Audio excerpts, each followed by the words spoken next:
Roho Mtakatifu, asante kwa ajili ya siku ya leo. Tuko tayari kukusikia. Tufanyie wepesi katika utu wa ndani kuweza kusikia kutoka kwako. Watu wako Bwana wafungulie neema ya kusikia. Roho Bwana tusemeshe, tutie nguvu katika jina la Yesu. Amen. Amen. Andika kichwa cha somo la leo, kufanywa upya. Kufanywa upya. Nimekuwa na maswali kwa muda mrefu. Kwa nini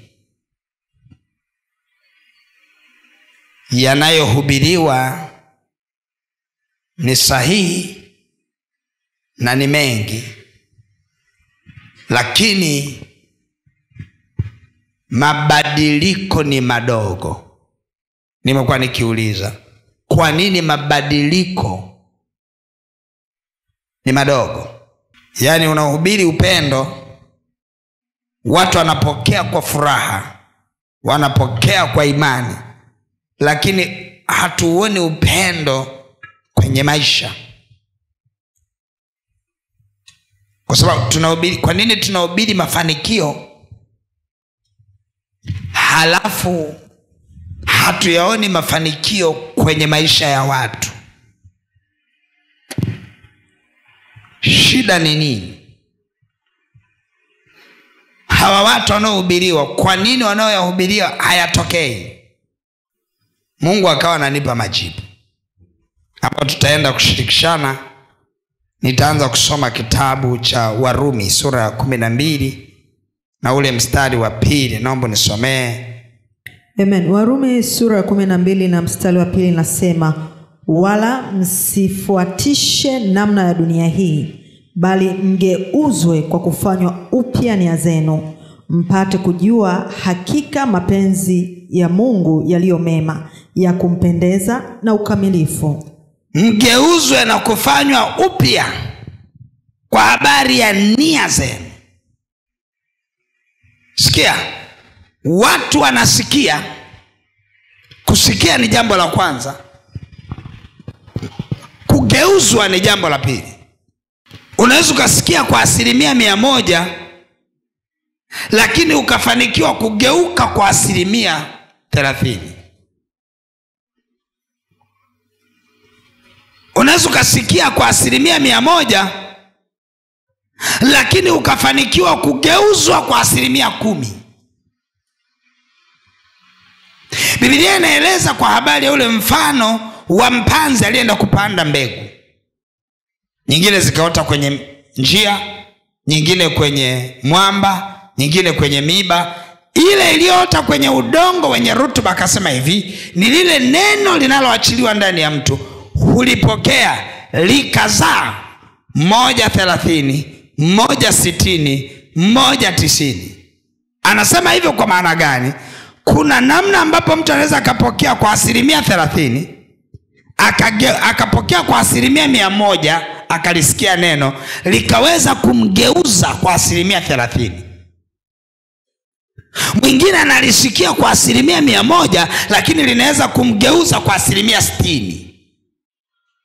Haleluya. Na mwingine anaweza akasikia kwa 100%, akageuzwa kwa 100%. Maana yake nini? Kusikia ni jambo la kwanza, kugeuzwa ni jambo la pili. Mungu hamhudumii mtu kwa viwango vya kusikia. Anamhudumia mtu kwa viwango vya kugeuka kwake, namna neno lilipofanikiwa kukugeuza. Na ndio maana Biblia inasemaje katika kitabu cha Efeso 3:20, basi ashukuriwe yeye Mungu awezaye kufanya mambo ya ajabu mno kuliko tuyaombayo ama tuyawazayo, kwa kadri ya nguvu itendayo kazi ndani yako. Kwa namna gani? Kwa kadri ya ulivyogeuka. Biblia inaeleza kwa habari ya kugeuzwa mtazamo. Neno la Kristo lengo lake likija ndani ya mtu, liumgeuze mtu afanane na Kristo. Kwa mabadiliko ya wewe yote ndani yako yatakuja kwa kadri ya ulivyogeuzwa. Taarifa zilizopo ndani yako ni nyingi sana. Una taarifa nyingi sana. katika vyanzo vingi sana, na pia kuna taarifa za Mungu katika vyanzo vyake.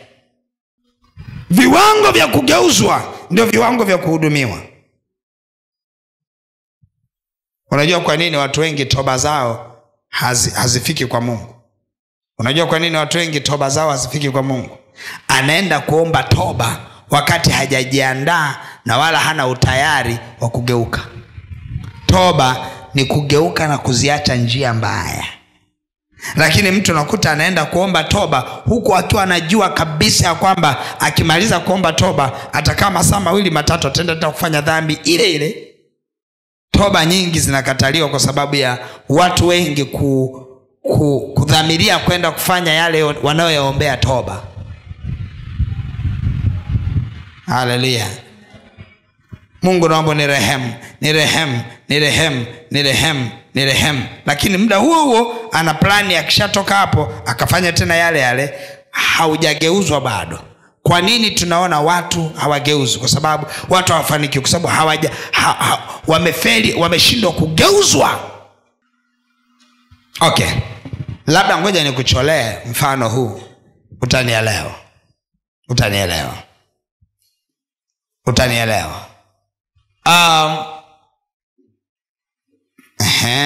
Safi kabisa. Namna hiyo. Okay.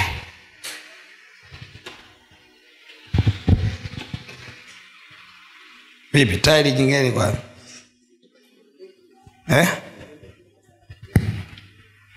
Angalia. Nikisema ni kichwa cha mtu mtakataa. Wacha niseme ni maisha ya mtu. Sasa haya. Kwenye ufahamu wa mwanadamu, siku ulipozaliwa mama na baba yako, huku kote huku bado ni mdogo, hujielewi. Mama na baba wanaanza kukupa elimu ya namna ya kuishi. Kwenye habari ya afya wanakuambia hakisha unanawa mikono kabla ya kula. Sawa sawa na mikono kabla ya kula kwa sababu utaharisha. Kwa unakuta unanawa mikono kabla ya kula. Halafu kuna ile nini nyingine nimesahau, si wanaongea nini ile ya si usinawe, si usinywe maji yaliyosimama, kitu kama hicho. Kuna kichocho. Ni nini ile? Usinywe ama usinawe? Usioge. Okay. Usiende kuoga kwenye maji yaliyosimama kwa ajili ya afya, utapata nini? Kichocho. Sawa sawa. Kwa habari ya uchumi watakwambia ukihifadhi utakuwa na vingi. Hakisha unatoa kidogo ubakize kikubwa, ndio utakuwa una vingi. Ni maelekezo haya. Sawa sawa? Okay. Haya maelekezo uliyapata ukiwa mtoto. Umetoka kuzaliwa. Na maonyo yale, wewe hivi kijamii utaelekezwa ustaarabu, usile kwa watu. Sawa sawa? Unaelekezwa haya yote, unayapata ukiwa mdogo. Unaelekezwa, sawa? Usile kwa watu. Sasa unapokuja darasa la kwanza unamegewa tena. Sawa sawa? Unapoingia shuleni unaanza kufundishwa mambo mengi sana. Hapo utajifundisha masuala ya afya. Utaambiwa ya kwamba kuna magonjwa ya zinaa. Sawa sawa? Utafundishwa magonjwa ya nini? Ya zinaa. Unayajua? Yataje? La kwanza kaswende. Hili jina tu lenyewe baya. Kwa hiyo ni dhahiri kabisa hata ugonjwa wenyewe ni wa ajabu. Haleluya. Kaswende, kisonono, gonorea, panguso. Poleni sana, inaonekana mmepita mapito mengi. Panguso, sawa. Lakini nakuta hapa pana HIV. Sawa. Hasa kila mahali hapa elimu imekupa hapa. Elimu imekupa. Ukisikia kwamba pana nini corona? Gonolea. Ukisikia kuna gonolea, unaenda kwa daktari anakuambia una gonolea, unaambia sawa, haina shida. Basi nitajitahidi niweke mambo sawa. Umesikia kuna nini? Kuna gonolea. Hata upigi kelele humo ndani kwa sababu umeshapewa shule gonolea inapona. Haina shida. Kasonono sijui na hizi panguso. Unajua ni magonjwa kawaida. Ukiambiwa HIV unaanza kupiga kelele humo kwenye chumba cha daktari. Kinachokufanya upige kelele kwenye HIV usipige kelele kwenye gonorea ni nini? Ni elimu ulioipata kwa habari ya magonjwa. Sawa sawa. Elimu ulioipata kwa habari ya nini? Ya magonjwa. Ukiambiwa una UTI ndio kwanza unamsikiliza huku unasinzia. Sawa sawa. Ile ukiambiwa una HIV usingizi unafanyaga nini? Haukatii pale tu, unakata miezi 6. Sawa sawa. Sasa angalia, ukimaliza hizi elimu hii na elimu nyingine zote ziko kwako. Haya, unakuja hapa, kuna ile wanaita elimu dunia. Unaijua elimu dunia Yaani unafundishwa na ulimwengu. Hakuna naye kuambia kipochi chako kifiche. Ulishafundishwa na ulimwengu. Kilikwapuliwa siku moja, akili zikakaa sawa. Kesho na kesho kutwa kipochi chako unakifanya nini? Unakificha kwa sababu tayari ulifundishwa na nini? Na ulimwengu. Elimu dunia hii imewafundisha watu wengi sana hii. Ambao mtu yuko nayo hapa. Mtu anaanza mapenzi, hajui kuna kuachwa. Yaani hajui kwamba unavyoambiwa anakupenda. Yaani hajui kama ni uongo. Umenielewa? Yeye anajua vyote ni ukweli. Akiachwa ndio anajua kwamba kumbe yule mtu alikuwa anaongea alikuwa ni nini? Ni uongo. Siku nyingine mtu akija kuongea anaanza kuona uongo na anaanza kutafuta ukweli kwa mbali. Sawa sawa. Sasa yote hii ni elimu nini? Elimu dunia na mambo mengine kadha wa kadha ambayo elimu dunia imetufundisha. Sasa sehemu inayobakia hii hapa hii ni elimu tuseme tu ya dini, kwa sababu hapa sio wokovu. Tunasema nini? Dini mahali likotokea. Sasa ukiangalia sehemu ya dini na elimu na elimu yake, ukiangalia sehemu hii, sehemu kubwa ni elimu hii ya huku. Sasa alafu hapa tunapata na elimu ya wafanyabiashara, namna ya kuishi kwenye biashara, namna ya kutunza fedha, na iko hapa. Sasa mtu anapookoka ndio anaanza ameokoka, ameongoza sala toba, lakini analidude lote hili. Ambapo sasa ukiyafanya haya yote kwa uaminifu, hapa unaonekana mtoto. Hapa unaonekana nini? Kwenye eneo hili unaonekana mtoto. Paulo akasema hata sasa naongea na ninyi kama watoto wachanga, msiovizoelea vitu vigumu. Alikuwa haongelea utoto wa mwili, anaongelea uchanga, kwamba hawa watu wanavisikia na kuviamini hivi kuliko hiki.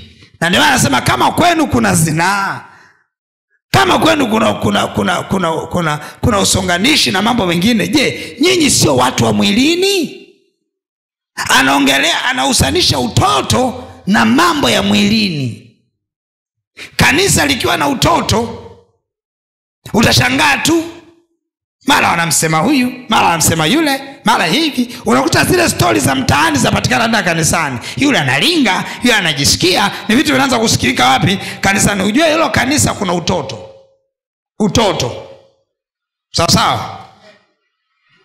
Sio ule utoto kufanyika mtoto wa Mungu, utoto aliyosema Paulo kwa Korinto.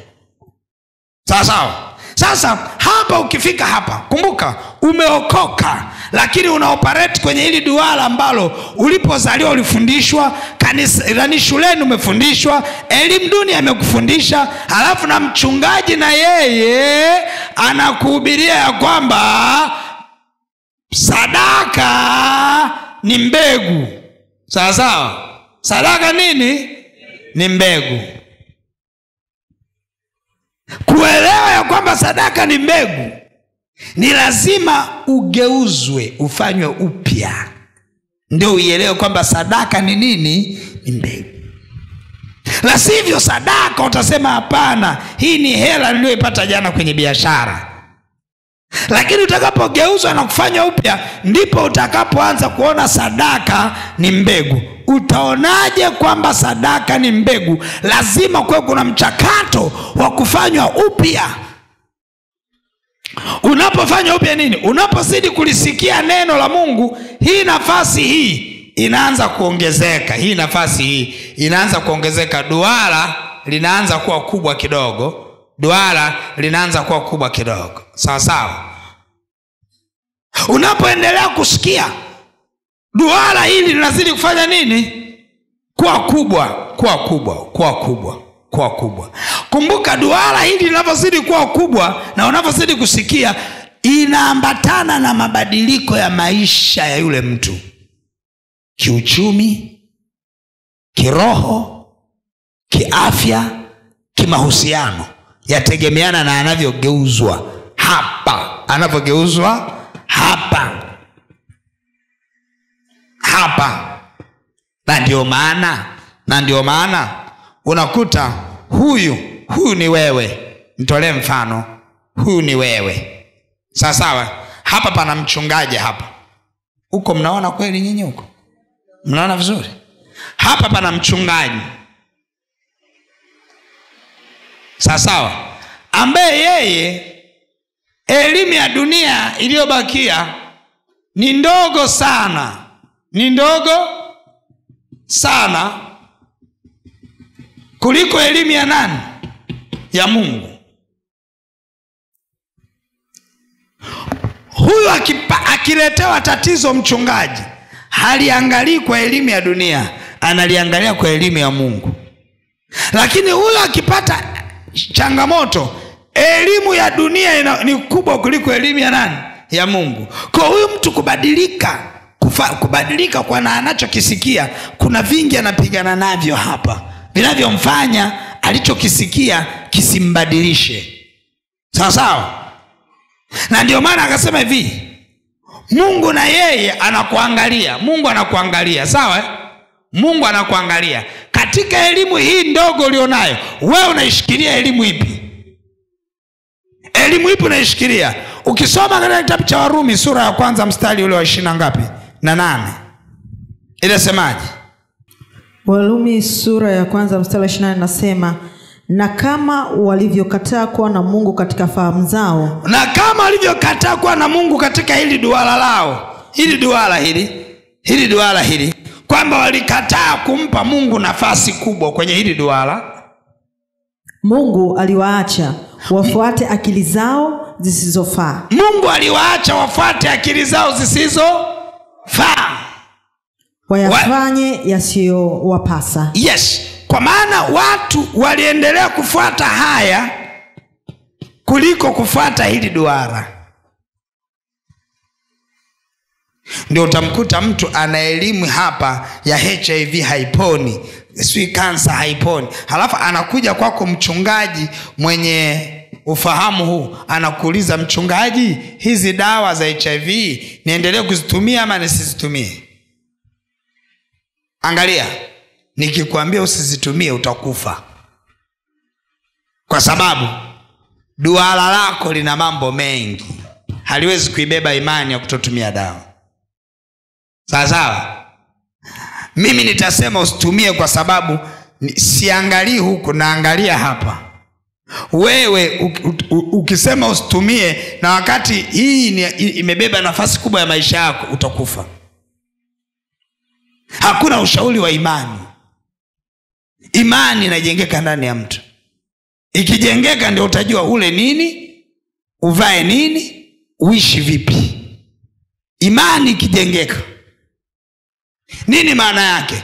Tunapoona hivi tunagundua ya kwamba kumbe ukigeuzwa namna ya kuwaza kwako, ukageuzwa namna ya ufahamu wako, namna ya mitazamo wako na Mungu, wewe sasa ndio unakuwa mshindi, kwa kuwa uligeuzwa namna ya kuwaza kwako. Sikia, utajiri mpaka ugeuzwe uwe tajiri kwenye ufahamu. Sawa? Utajiri sio kuwa na fedha nyingi, wala umaskini sio kukosa fedha. Nisikize kwa makini. Utajiri sio, wala umaskini sio kukosa fedha. Unaweza ukawa tajiri lakini ukawa maskini. Yaani unaweza ukawa na hela lakini ukawa maskini. Sasa umaskini ni ufahamu. Mwambie jirani yako, umaskini ni ufahamu. Usipofanywa upya, usipogeuzwa, wewe ni maskini. Usipogeuzwa, wewe unaweza usiwe tajiri hata kama una hela. Kwani kinachotesa kanisa ni nini? Ni roho na mitazamo ya kimaskini. Mimi nikitoa, nitaishiwa. Haujafanywa upya kwenye ufahamu. Fedha na dhahabu ni mali ya Bwana. Haleluya. Fedha na dhahabu ni mali ya nani? Ya Bwana.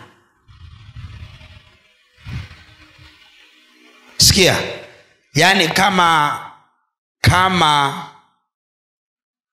una hela halafu bado nyumbani kwenu mnakula kwa mafungu, wewe ni maskini hata kama una hela. Sawa? Wewe ni maskini hata kama mnafanya nini? Mna hela. Mimi nimegundua mama yangu alikuwa ni tajiri, japo kuwa alikuwa hana hela, lakini alikuwa tajiri. Kwa sababu gani? Kwa sababu zile siku za kuja kuchukua mshahara, siku hizi si unakuta mshahara unaingia moja kwa moja kwenye akaunti. Zamani hivi nimeshasiaga stories za kusema hivi umepishana na gari la mshahara. Mnajua maana yake? Watu wa siku hizi wanaweza sielewe maana kwamba umepishana na gari la mshahara. Mmeshasiaga stories za kupishana na gari la mshahara. Kizazi cha leo huwezi ukakielewa, kwa sababu nyinyi si mishahara yenu unakuta tu imeingia kwenye nani. Zamani mishahara inaviziwa, gari la mshahara linakuja kijijini hapo kugawa mshahara. Sasa wewe ukute umeenda hivi afu gari la mshahara limeenda hivi, my friend, unakuta mwalimu mkuu anakimbia kama kishada, anawahi nini? Mshahara. Lakini zamani ulikuwa unaenda kuchukua mshahara mjini, muda mwingine wasema gari aliji huko, pandeni magari mje mchukue mshahara mjini. Nakumbuka mimi mama yangu alikuwa anapanda gari aenda kuchukua mshahara mjini.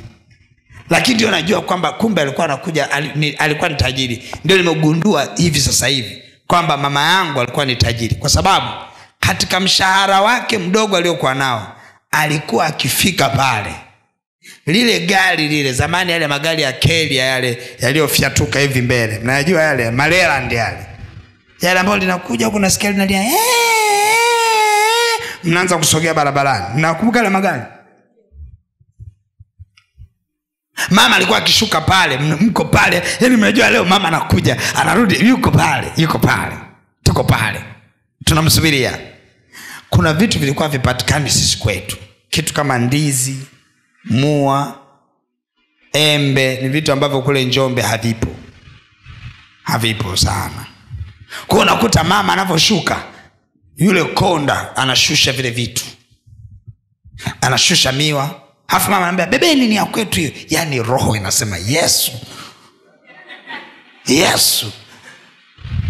Unabeba miwa, unabeba ndizi, unabeba maembe, unabeba nini, unabeba nyama. Kipindi hicho sisi kule kwetu nyama hakuna mabucha. Mimi nilishangaa nilipokuja Dar es Salaam nakuta eti nyama inauzwa kila kona. Zamani nyama kwetu sisi ilikuwa inachinjwa ng'ombe tarehe 28 inavizia mshahara wa walimu. ndio anachinjwa ng'ombe. Yani kwanza kupata nyama mpaka kutoe rushwa. Halafu yani kuna nyama fulani nasema hii nyama msiguse, labda ni maini ama ni nini, hizo ni za katibu sio nini, watakatibu tarafa, haigusu hiyo nyama. Hii hapa nyama hiyo hapa, hayo maini hayo ni ya mwalimu mkuu. Hayo ni mwalimu mkuu. Nyinyi wengine ndio yale anapigwa na shoka, chukua. Umeelewa? Zile za maana zile nyama zilikuwa zinatengwa pale. Hasa kipindi hicho unakuta mwalimu mkuu ametengewa nyama, lakini anaenda kuchukua kilo moja tu.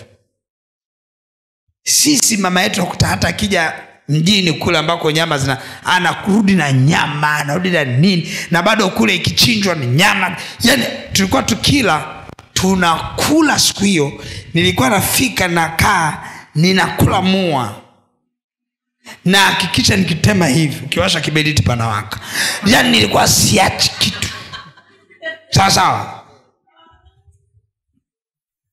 Lakini nitakula mua, nitakula embe, nitakula sui nini, nitakula nyama, tutakula wali, sikio tunakula mpaka unaisha. Alafu baada hapo na kunywa na soda. Hapa kwambia zoezi limeisha, tukutane tena tarehe 28. Basi tunaanza kusubiria tena tarehe ngapi? 28. Ile ilikuwa ni roho ya utajiri. Ile ilikuwa ni roho ya nini? Ya utajiri. Na kuna mwalimu mmoja jirani yetu nilishawasimuliaga hapa, nilikuwa nadhani ni tajiri, kumbe ndio maskini. Yeye alikuwa akinunua kilo 3, anakaa nazo hata wiki. Kilo 1 anakaa nayo hata wiki. Alikuwa anakata vipande vidogo. Yaani ukiangalia zaidi nyama kusaga ama ndio vipande hivyo amevekata. Nilionaga vitu vya ajabu, ndio nimekuja kuvishangaa nikiwa mtu mzima. Kwenye zile kota za walimu, ilikuwa ni nyumba inayofuatia.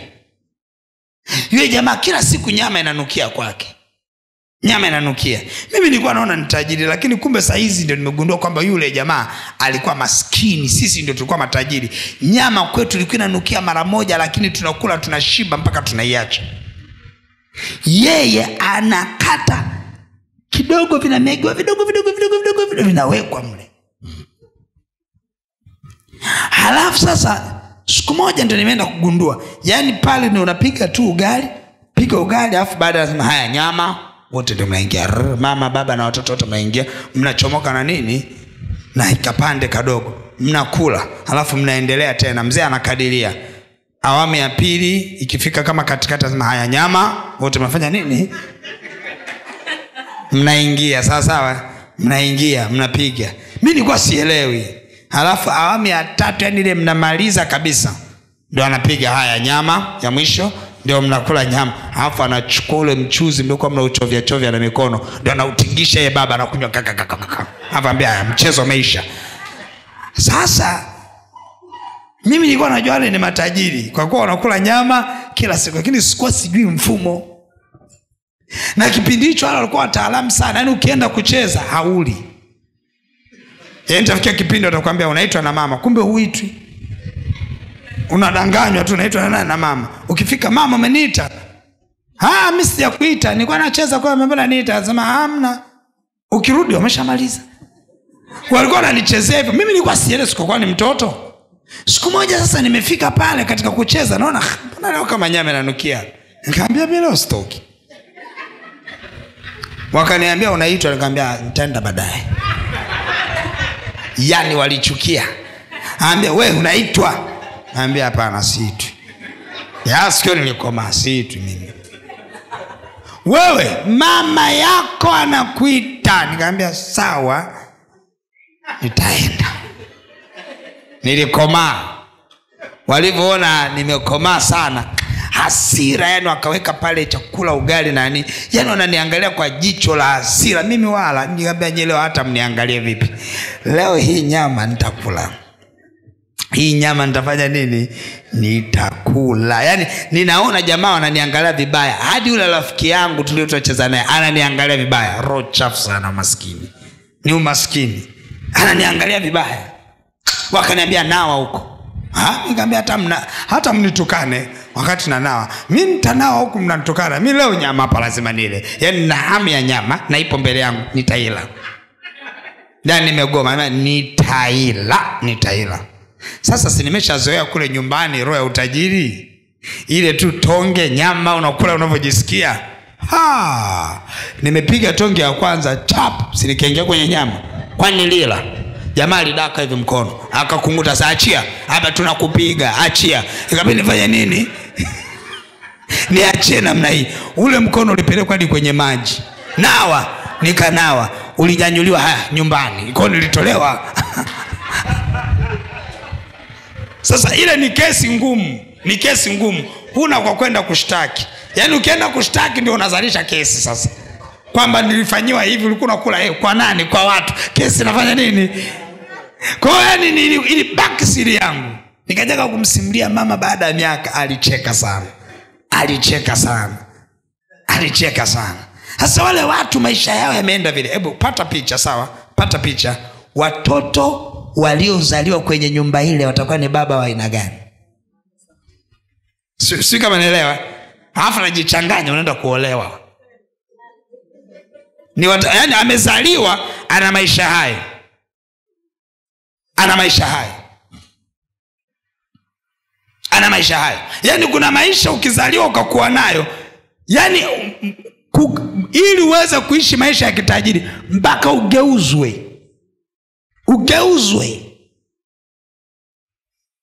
Mimi nimekuja pale mjini pale, ndio nashangaa kwamba nyama inaweza kupatikana kwenye mabucha. Nilishangaa.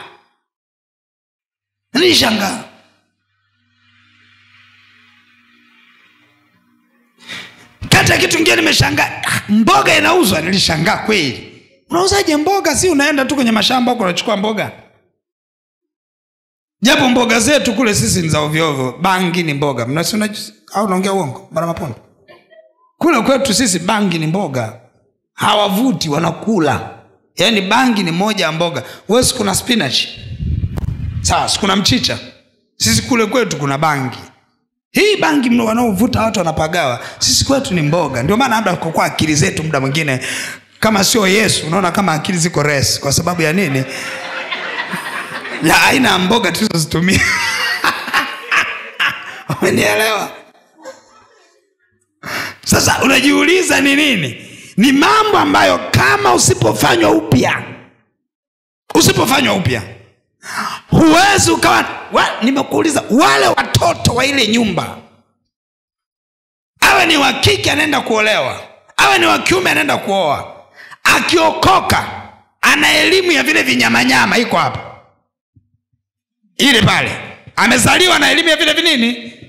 Unakuja kumfundisha roho ya kumtolea Bwana, inabidi afanywe upya ndio amtolee Bwana.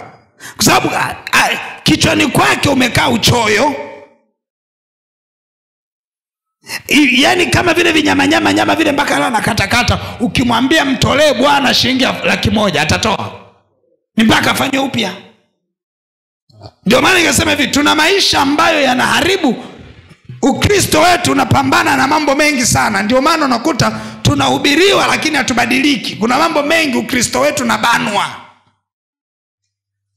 Usipolielewa hilo, ukapigana na madhabahu za familia, pigana na tabia, pigana na ulioyasikia, pigana na elimu uliyopata kwa utoto, pigana na elimu ya dunia. Usipopigana na hivyo, hili eneo hili litakuwa ngumu sana kulimeza eneo hili. Na ndio maana ukuta leo hii watu hata kumtolea Mungu ni shida. Ukimuuliza mtu kwa nini kumtolea Mungu, just imagine ametokea kwenye ile familia niliyokutolea mfano. Kumtolea Mungu hapo ni kitu rahisi? Sio kitu rahisi. Kama ndani ya moyo wako haujafanywa upya, ni ngumu sana kuwa Mkristo. Kwa nini hatubarikiwi? Bado tuna tabia za asili. Na ndio maana Biblia inasema mtu wa tabia ya asili ni ngumu kuyatimiza mapenzi ya nani? Ya Mungu. Kwa sababu tabia ya asili na tabia ya Mungu ni vitu viwili tofauti. Lazima kimoja kisarenda ili kingine kipate nguvu.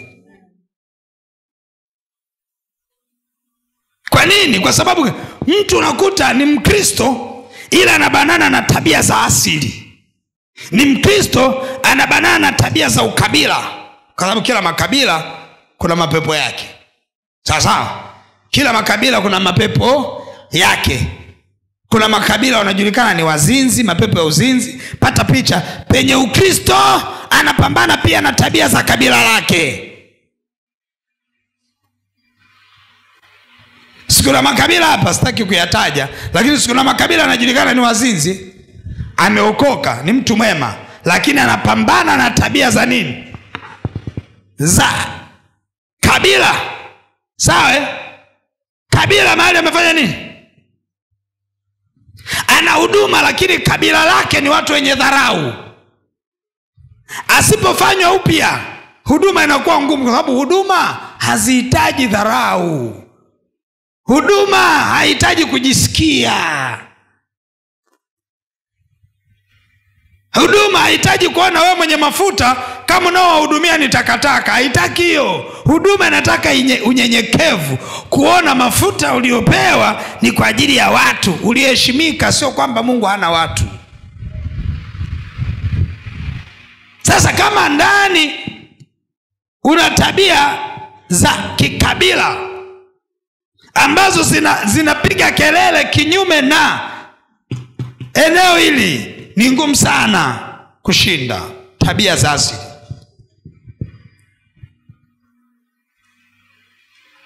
Bwana Yesu asifiwe.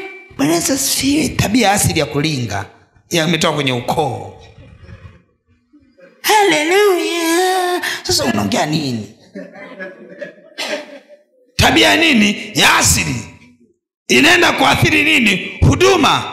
Mtu lazima afanywe upya ili tuone matokeo ya huduma. La sivyo huduma itamshinda, lakini ndani ana karama. Unakuta ni karama lakini imeota mahali penye changamoto.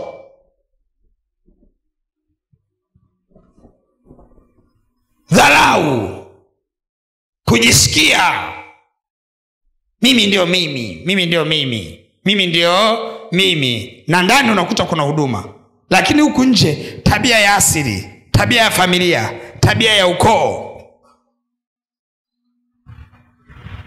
Usipofanya upya huwezi.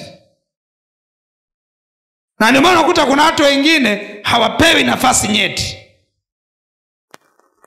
Ndani unaona kuna huduma, lakini nje unakuta kuna tabia ya familia, tabia ya ukoo, tabia ya ukabila.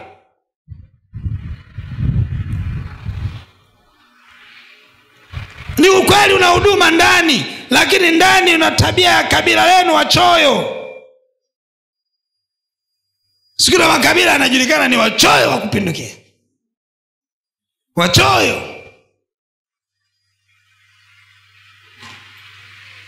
Wewe nadhania mtu ambaye ametoka kwenye kabila la uchoyo, ukimwambia mtolee Bwana, atamtolea nini cha maana?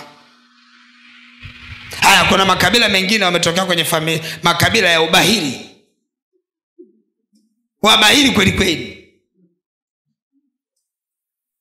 Yaani kuna mtu mmoja anasema ni mimi ni bahili, anajeleza mimi ni bahili kiasi kwamba yeye hata kwenda kusuka akiambiwa ni shilingi 1000 hata kama anayo, ili isimuume ni bora atoe leo 500 aseme naomba nyingine kumalizie kesho. Ile change anakuja na malizia kesho. Yaani bora iende kwa mafungu kuliko yani, anasema yani nikiwa natoa ile 1000 yote hivi naona kama roho inatoka. Mtu ana namna hiyo, unadhani kwa Mungu atamtolea nini? Kwa Mungu atamtolea nini? Ni swali. Kwa Mungu atamtolea nini? Lazima kufanywa upya. Utu wa ndani ubadilishwe. Anasema hivi, kwa kuwa walikataa, wakaamua kuenenda kwa akili zao, nikawaacha waenende kwa akili zao. Kwa lazima kwenye kubadilishwa na kufanywa upya, ukikataa utaachwa uenende kwenye akili zako. Mungu anakaa pembeni na wewe.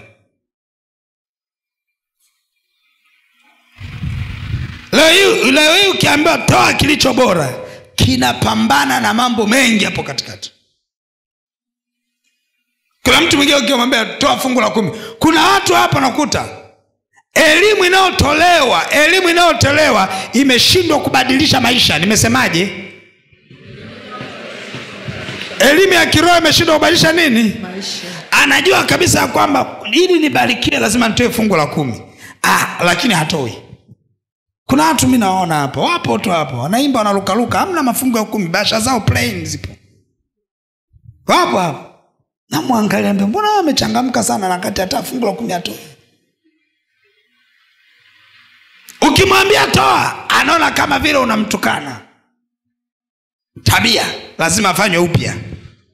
Lazima asipofanywa upya angalia, kama utoe fungu la 10 umegoma kufanywa upya, tabia hizi zimebeba maisha yako, huwezi barikiwa. Lazima ufanywe upya.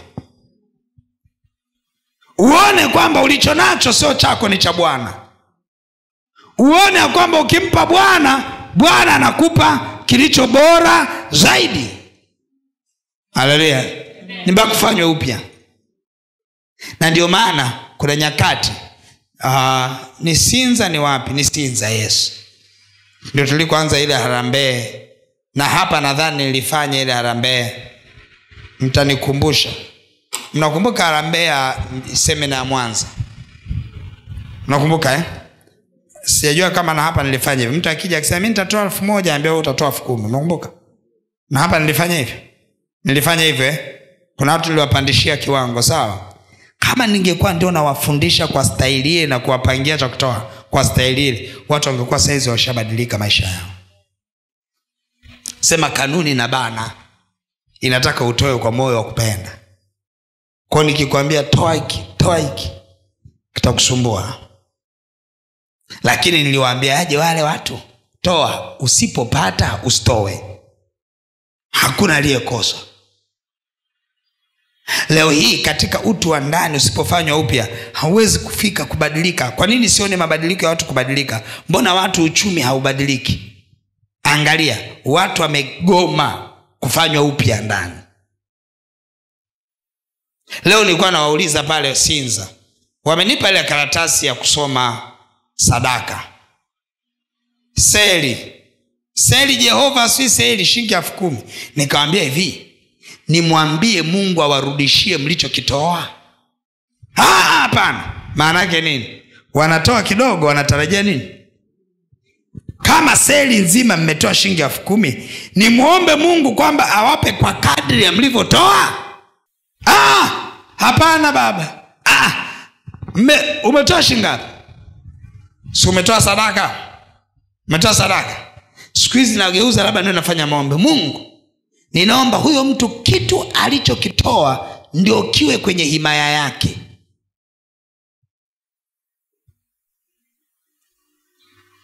Nitakuwa nafanya maombi ya namna hii. Mungu huyo mtu, Bwana Yesu, napiga magoti kabisa. Bwana, nisikie mimi mtumishi wako. Nataka huyo mtu umbariki kwa kadri ya alichokitoa. Utakubali? Usikae kimya. Kukaa kimya pia ni tabia za familia na ukoo. Ni tabia za kikanda. Ni tabia za kikabila. Nasema hivi, una uhakika na unachokitoa ni kibariki kwamba kikurudie? Una uhakika? Lakini je, neno lile limeenda kubadilisha maisha yako? Kama neno litenda kubadilisha maisha yako, inamaanisha hutamtolea Mungu kilicho dhaifu. Utamtolea Mungu kilicho bora.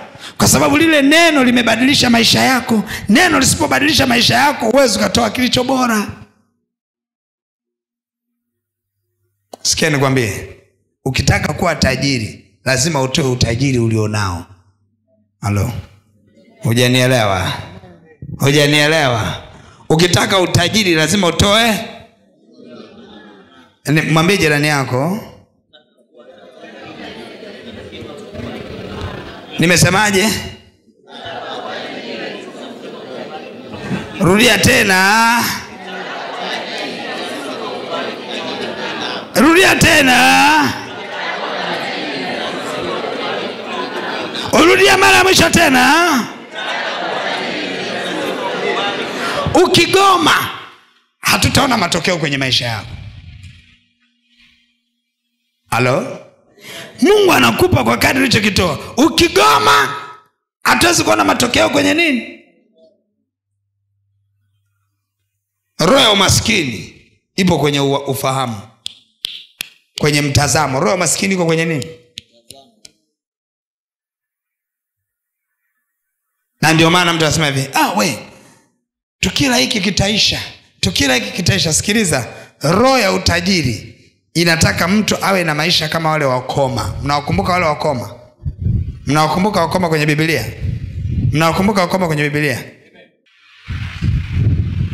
Bwana Yesu wasaidie watu wangu wanielewe, wakuelewe. Nikiuliza ni nini ambacho sijafundisha, hata hili nawakumbusha, lakini mbona mabadiliko siyaoni? Ndio swali nilomuuliza Mungu. Mbona kufundisha nafundisha, mbona mabadiliko siyaoni? Mbona mabadiliko siyaoni? Mbona mabadiliko siyaoni? Watu nawafundisha, mbona mabadiliko siyaoni? Hayajageuza maisha yao. Hayajageuza nini?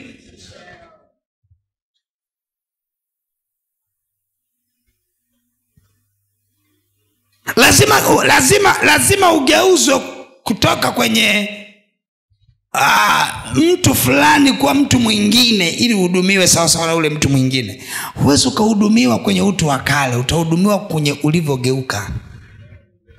Ulivyogeuka.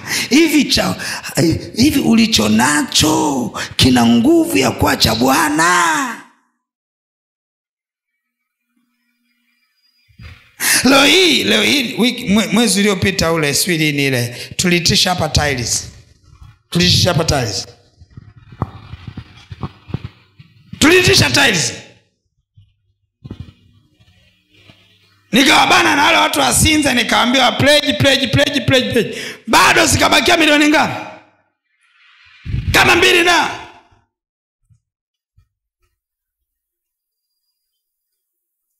Wale niliowaambia nyinyi mtamalizia.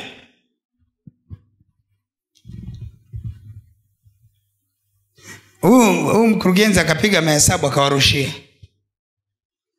Walimgeuka mkurugenzi, nadhani walikupa vipande vyako. Wakaambia wewe unashindwaje kufanya hii? Mpaka mtuletee sisi Sinza, nyinyi ya mwezi. Sisi tunajenga ukuta, tunajenga kanisa huku, nyinyi hamwezi. Kazi yenu ni mnazopata nyinyi mle. Akasema sisi tunawaambia hizo taarifa wale watu wa Mbutu, waache ubairi. Ila kama wewe mchungaji utatuambia, sisi tutaenda. Ni aibu.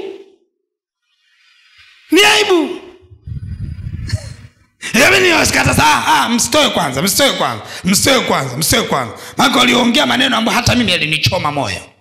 Haambia mchungaji, wewe tatizo watu wa Mbutu unawadekeza sana.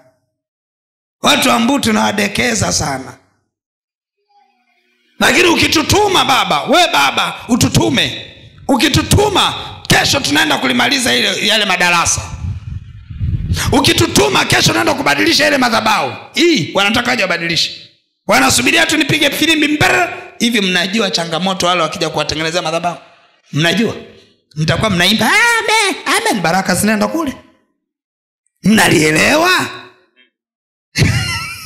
Mnaelewa?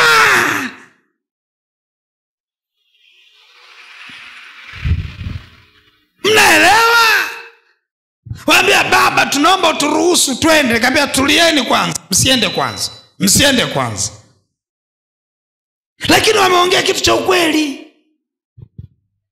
Waambia na sisi tuna kazi ya kanisa, tunaomba tumalizie kanisa letu, tukimaliza ndio tutaenda Mbutu. Hivi ni ukweli mko tayari kuja kuhudumiwa na watu wa mjini? Tiles.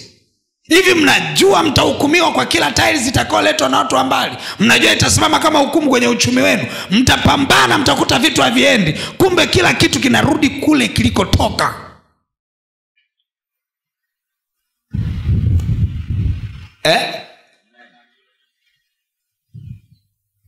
Wewe ulipeleka 2,000,000. Wewe huna 2,000,000.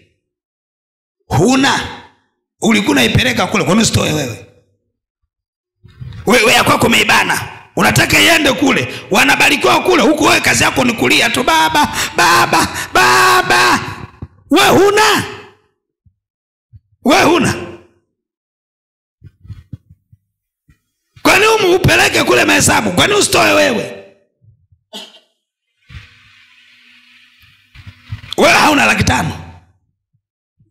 Unayo. Uende Fuke una 200. Unayo. Wewe Mapunda una milioni wewe. Unayo, lakini mnaenda kupeleka kule waje watengeneze. Nyinyi mko wapi?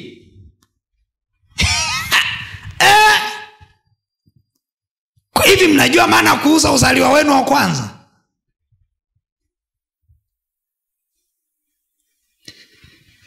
Yule bwana nilimwambia, yule mzee wa kanisa wa kule Sinza, yule mzee,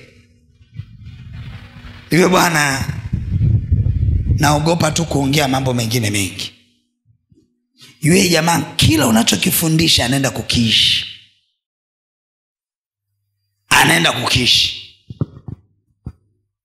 Juzi alikuwa ananiambia, baba napitia hali fulani hivi, naomba niombee hii hela, lazima niipeleke, niliagiza vyombo niende nikavichukue. Nikamuombea, milango ikafunga, kaenda kuchukua. Hivi najiuliza, mnaelewa kwamba yule jamaa anaenda kuwa bilionea? Hivi na nyinyi mnanisikia? Mnaelewa? Yani mtaji, umeushikilia mtaji wa kupeleka kwa Bwana, unakoma nao mahali pale pale, unabaki unamlilia Bwana, Mungu nionekanie huko. Anauliza, ulicho nacho unatoa? Siwezi kutoa kwa sababu bado sijafanywa upya, ninaishi bado kwenye mambo mengi. Nikitoa nitaishiwa, nikitoa nitapata madeni. Kumbe ndio unaleta madeni. Come on, kuna hivi mnyinyi watoto wangu, mnanielewa? Yaani wewe jiulize,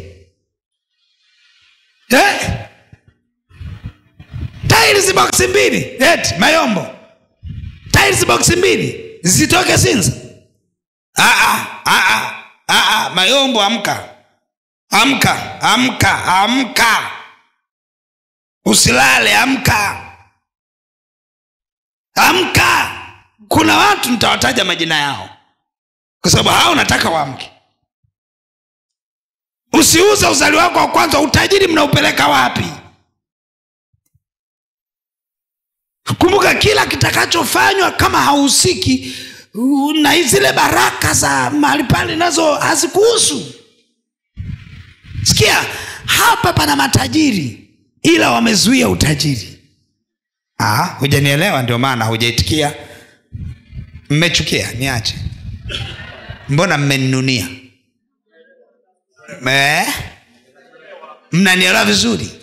Sikia niwaambieni kitu kimoja. Mimi kama mchungaji ninaelewa nachokifanya. Sawa? Mimi kama mchungaji ninaelewa nachokifanya. Ngoja nikutolee mfano. Nani mwenye watoto? Wewe una watoto 2.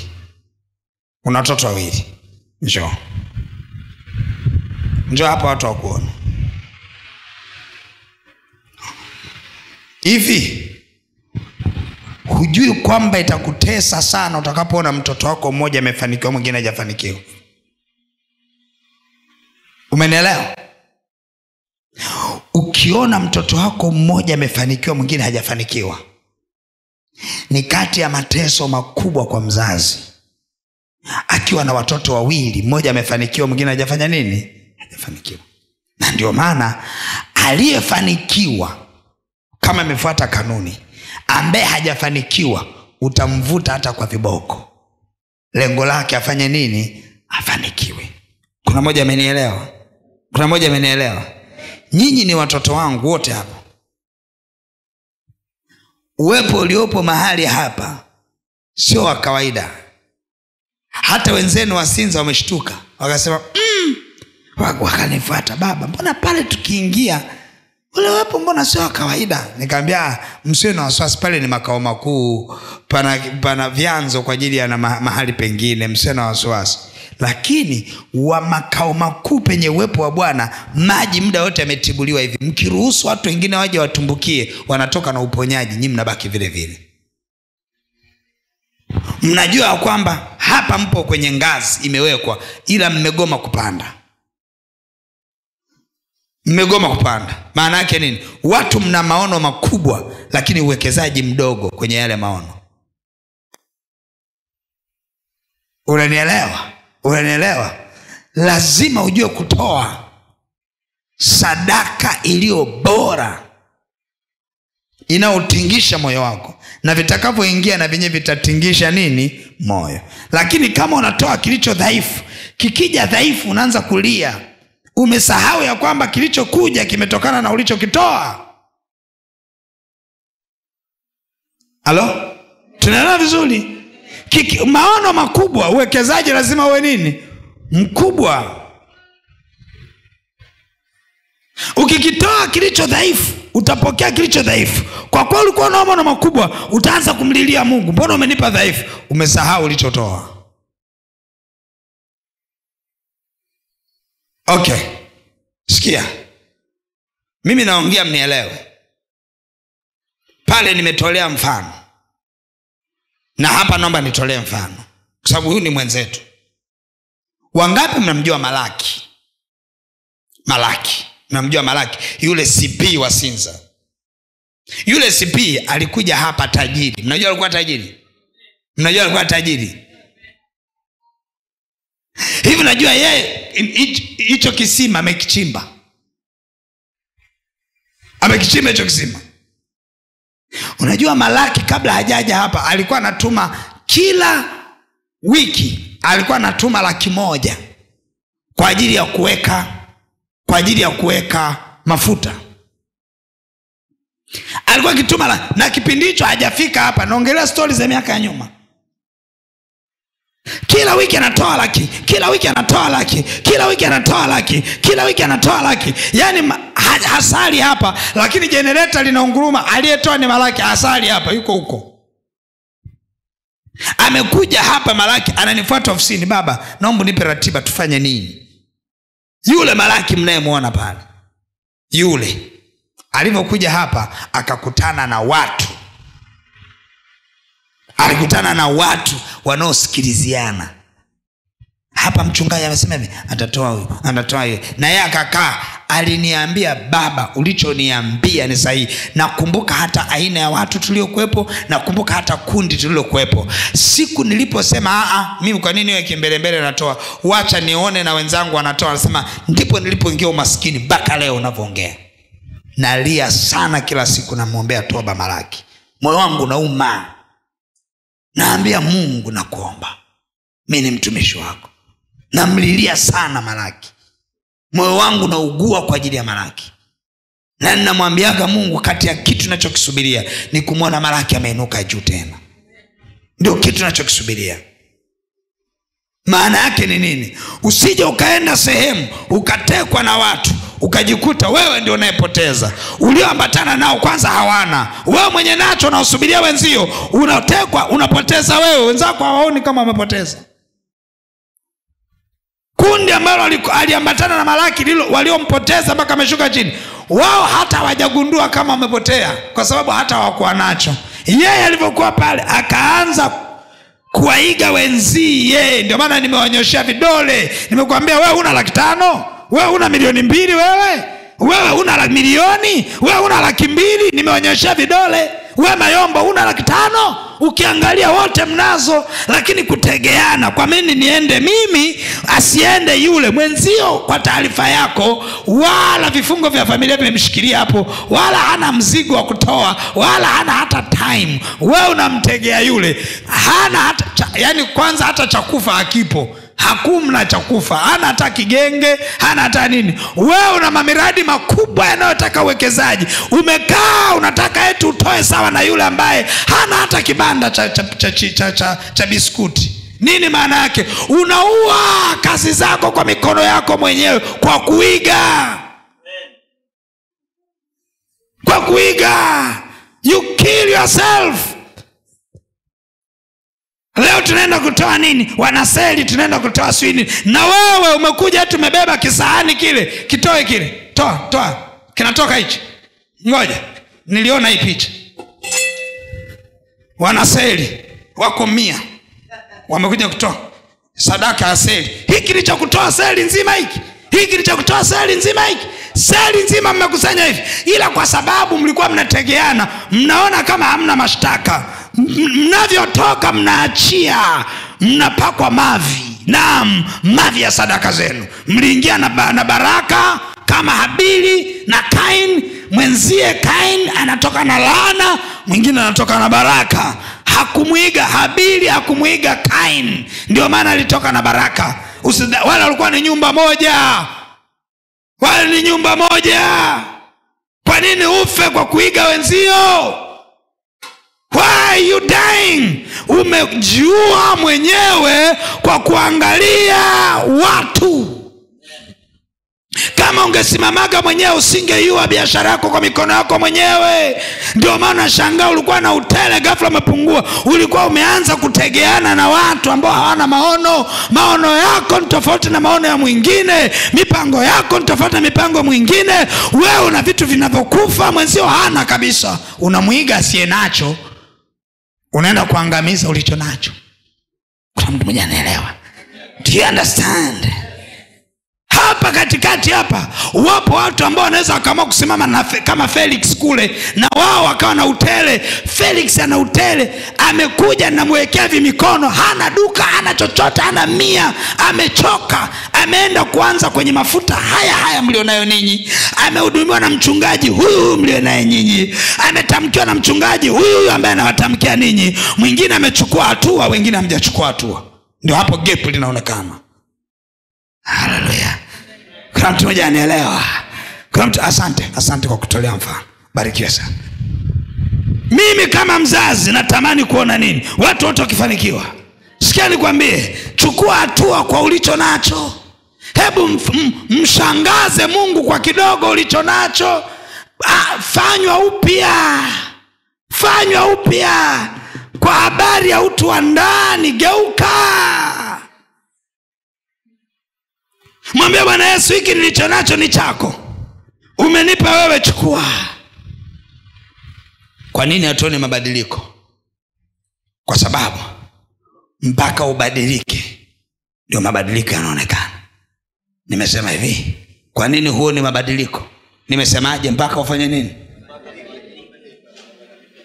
Usikubali kukaa kwenye changizo la watu katika kundi, mkawekeana amount na ukatoa hiyo amount, kimbia.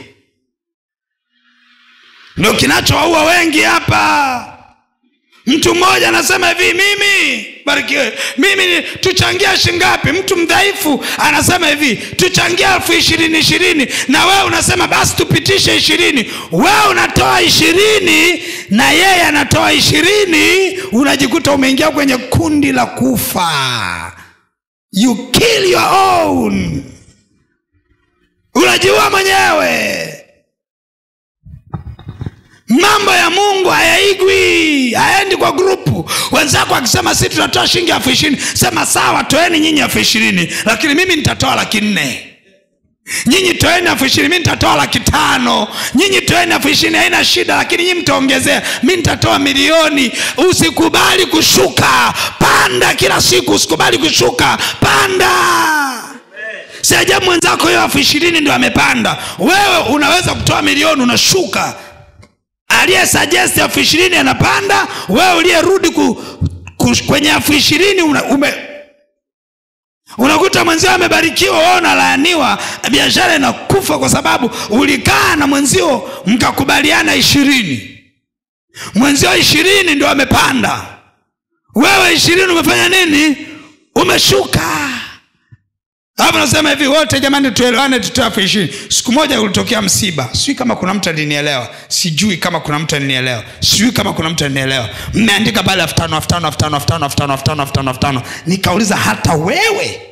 Sijui kama watu wanakumbuka kwenye group. Hata wewe hivi unaelewa maana ya kutoa 5,000? Mwenzako 5,000 ndo alionayo. Wewe mwenye 5,000,000 unatoa 5,000. 5,000 katikati ya 5,000 na unajiingiza 5,000 mkurugenzi wa Msinza hapa, wewe unatoa 5,000, wewe kutoa 5,000 ukataa, wewe mkurugenzi nani, katibu mkuu, kataa, wewe sio 5,000, kataa mikusanyiko ya namna hiyo, nyinyi toeni 5,000, mimi natoa 50,000, kataa.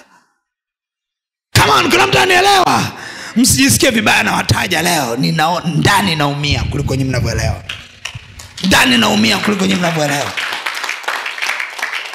Ninaumia ninapoona watu wako pale pale,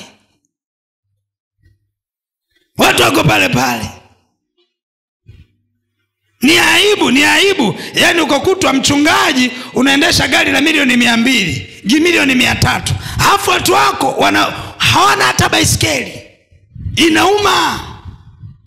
Bahati nzuri nyinyi mnaelewa historia yangu mimi na mke wangu na familia, mnaielewa. Lakini mtu mwingine mgeni akija anaweza sielewe, akahisi labda fedha zinazotolewa kanisani mimi ndio naenda kununua magari. Lakini kumbukeni, mimi nawapambania hivi, nyinyi mnaelewa foundation ya kanisa hili, mnaelewa. Na sasa hivi sio muda mrefu nilikuwa naongea na mke wangu, sio muda mrefu nataka tukishamaliza hapa tutengeneze kanisa ambalo linaenda kutengenezewa China, likitoka huko hapa linakuja kufungwa tu ndani ya siku 3-4, gorofa lishapanda la nini. Lakini unajiuliza, ni nani atakayeondoka na hizo baraka tukasimama pamoja? Ni nani? My friend, ni nani? Mimi napanga hizo baraka, nikikaa na mke wangu tunapanga, naambia okay, tutafanya 1, 2, 3, tutafanya kwa sehemu yote, tutasimama. Mwingine lazima uzigawe baraka kwa watoto wako. Ili hivi mimi kuna haja gani siku nakuja na helikopta na tu hapo unawatimulia vumbi watoto wako, hana hata chochote? Kuna maana gani? Kuna maana gani? Lakini bado kuna nafasi ya kuchukua hatua. Chukua hatua. Umeua, sikiliza nikwambie, umeua utajiri wako kwa kuiga. Hizi sadaka za seli zimewaua.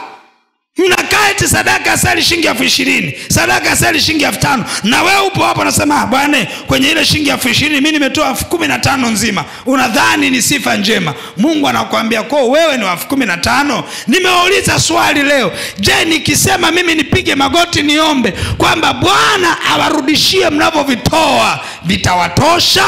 Swali. Naambia Mungu, wewe unapokea, unarejesha kwa watu wako, warudishie sawa sawa na wanavyotoa, kitakutosha?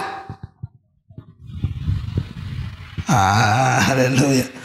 Lazima kitu kifani kifanywe upya, la sivyo mimi nakwambia usipofanywa upya utajikuta mbaki maskini. Wala usije ukakaa ukamsikiliza mtu, usije ukakaa ukamsikiliza mtu. Nitajaribu kukitengeneza hichi nacho kihubiri kwenye picha, sio kama mtakielewa, lakini mama naomba nikumbushe tutengeneze kwenye picha tuone kama kitaeleweka. Maana yake nini? Usipofanywa upya. Tunapigana na vitu vingi wapendwa, tunapigana na vitu vingi sana. Kuna mtu anakuambia sikiliza, ukitoa utakula mtaji, na kuhakikishia unapotoa ndio unaimarisha mtaji, haufi. Ukitaka kubarikiwa, ukitaka kutajirika, jifunze kutoa. Lazima ufanywe upya ndani kwa habari ya utu wa ndani. Uwe mtu mwingine. Usiogope. Yaani lazima Isaka atoke kutoka kwenye ile biashara yako. Lazima Isaka atoke ili uje utele. Lazima kwenye mshahara wako Isaka atoke. Lazima kwenye miradi yako Isaka atoke ili umlete Mungu mzima kuistawishe. Tunapambana sana kwa jasho kwa sababu hatuna Mungu ndani. Miradi yetu haina Mungu ndani. Haleluya. Mtu mmoja ananielewa. Kuna mtu mmoja ananielewa. Ninaumia ndani ninapoyaona matajiri lakini hawana utajiri. Naumia humo ndani, mimi naumia. Niwaambie mimi naumia kuliko. Niwaambie humo ndani, mnanionaga nacheka tu muda mwingine. Naumia sana. Mke wangu ni shahidi. Mke wangu ni shahidi. Haya mambo yote mimi namhubiria mke wangu. Naambia mke wangu, natamani kama nifungue mioyo ya watu waelewe. Kwa nini hamna mabadiliko? Yaani kiangalia hapa matajiri wamejaa. Usichukie ukiona na kukomalia, wewe ni tajiri. Wewe ni tajiri, siwezi nikaacha kuona jina linasomeka tajiri, status ya mwilini maskini. Nakataa hiyo. Nakataa. Mimi siwezi nikakuona wewe kwenye maono naendesha V8 halafu nikuona na gari ndogo. Hiyo sikubali. Naongea mbele yako, naongea mbele ya watu wote. Nakataa. Yaani mimi nitakataa na mnielewe na mnizoee. Nyinyi ni watoto wangu. Mnielewe na mfanye nini? Mnizoee. Mimi nitawaambia. Siwezi nikakuona kwenye maono uko kwenye gorofa halafu kwenye maisha ya kawaida umepanga. Siwezi nikakaa kimya. Nitakuwa baba wa hovyo ambaye sifai. Kama kazi imenishinda, niseme imenishinda, na haitakuja kunishinda hata siku moja. Kwa nini ni uone utajiri wako afu nishindwe kukwambia? Kwa nini uone utajiri wako nishindwe kukwambia? Why? Lazima ndani kugeuzwe. Kuna madhabahu za familia zinapambana na wewe usigeuke. Kuna madhabahu za ukoo zinapambana na, kuna maajenda ya ukoo kwamba hautatajirika, hakuna atakayetoka kwenu tajiri. Ni lazima wewe usigeuze na kuzipindua zile madhabahu. Ni lazima uanzishe kizazi kipya cha matajiri. Kama nisipokuambia huwezi nielewa. Huwezi nielewa. Mimi naambia ukweli kabisa.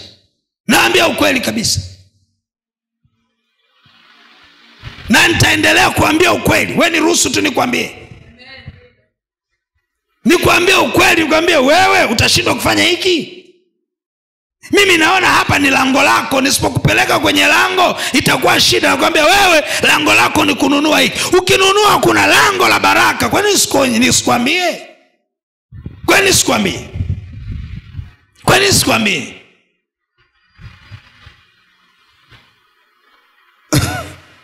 Sisi kama mnaelewa.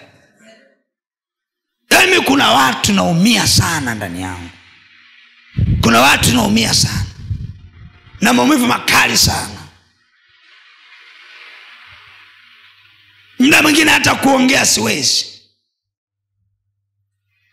Nakaa kimya. Naumia. Wewe umeniandikia message juzi hapo. Unakumbuka message nimekwambia? Sikukujibu chochote, nikamwambia naomba tuonane. Sikujibu chochote. Naumia.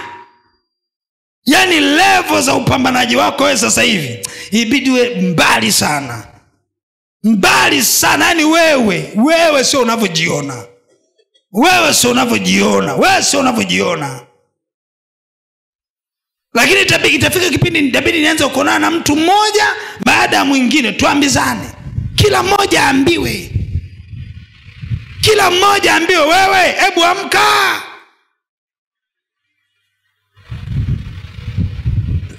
Lazima ugeuzwe. Come on, kuna mtu anaelewa? Mimi ninaumia sana kwa sababu wewe unaweza kuwa tajiri afu sijione. Sikia niwaambieni kitu kimoja. Hamna mtu anayepata shida kama Yeremia. Anakiona, anaowaambia hawaoni.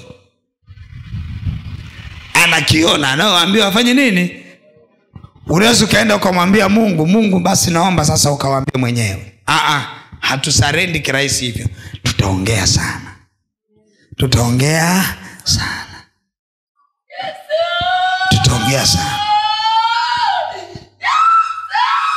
Mpaka itakapofika mbegu ibaki kuwa mbegu, chakula kibaki kuwa chakula. Akasema awapae mbegu wenye kupanda na chakula wenye kula.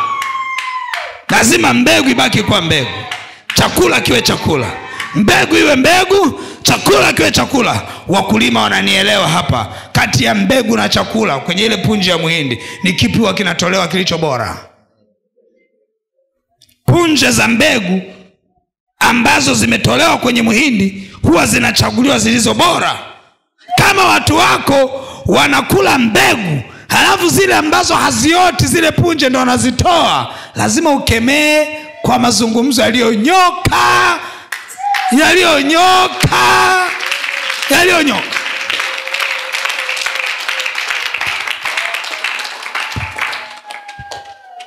Lazima ujifunze kutoa kilicho bora ili upate kilicho bora. Lazima ujifunze kuelekea malango. Lazima ujue lango lako wewe ni lipi. Lango langu mimi ni lipi? Ni hili hapa. Nikifanya hiki ni lango.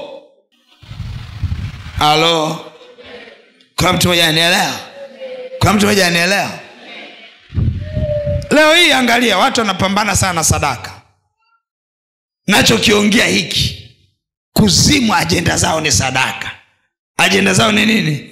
Matambiko. Ajenda zao ni nini? Ni sadaka. Mtu mmoja mpaka amke afanywe upya. Mnaona kwa mfano amekuja ametoa hivi viti. Umeona ametoa hivi viti hivi? Yule shuhudia yule ukivalishwa maisha yake wewe utatembea unakimbia hapa hadi Mwenge. Yule pale. Lakini muda wote anapambana na sadaka. Mnakumbuka wangapi alikuwepo siku zile namuombea huyu baada ya kutoa ile sadaka? Mlikuwepo siku zile? Nani alikuwepo? Wewe ulikuwepo? Nikawa naomba kwa nani namna hii akaondoka. Mapepo akaondoka. Mnakumbuka? Nyinyi mlikuwa mmekuja siku ya Sinza.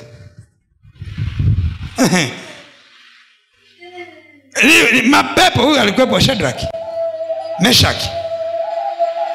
Mpaka mtu alikuwa kule, hata sikumsogelea, naambia nyie mapepo toka.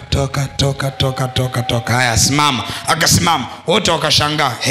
Mbona huyu anaombewaga masaa 3 imekuaje leo amesimama kirahisi hivi? Sikiliza. Nilimwambia na nikawafundisha kanisani pale Sinza. Nikaambia hivi, yule shuhudia anasali huku Mbutu. Mungu amemsemesha akajenge ukuta ule wa Sinza ule. Amechukua 2,000,000. Akasema, mchungaji, natoa hizi 2,000,000 ziongezee katika ujenzi wa ukuta. Kwenye ujenzi 2,000,000 ni kubwa. Alafu kesho yake mapepo yamepanda. Unadhani nitaanza kukemea sana? Ile fedha sadaka yake inafukuza mapepo kwa kidole namna hii. Nini maana yake? Kuna vitu vingi vimetushikilia kwa sababu havina sadaka. Come on, kama mtu mmoja anaelewa. Ufanywe upya. Mtu mmoja afanywe nini? Afanywe upya. Jinsi unavyozidi kusogea, hili jedwali linavyofutika, ndivyo unazidi kumiliki na kutawala. Sikiliza, nataka watu mwanze sasa kufanya vitu vya ajabu kwenye ufalme ili mpokee vya ajabu. Fanya vitu vya ajabu ili upokee nini? Vya ajabu. Toa mpaka biashara yako itingishike namna hii. Halafu uone kama haitajazilizwa. Sio kama naelewa. Katikati ya kutaka kutoa, kuna vitu vingi unapambana navyo. Kuna vitu vingi unafanya nini? Unapambana navyo hapa, vitakavyokuambia hapana. Ukivishinda biashara yako umeinyanyua juu. Nataka miaka 2 inayokuja uwe umekaa hivi nyumbani kwako, fedha zinaingia namna hii. Unaingia unaangalia fedha zinaingia namna hii.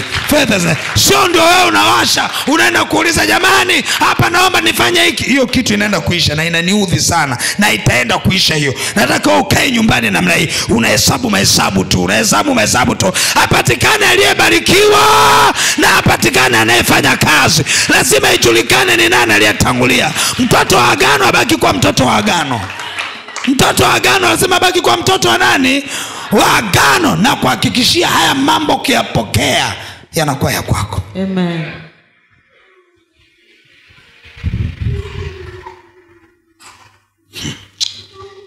Ni hamwelewi tu.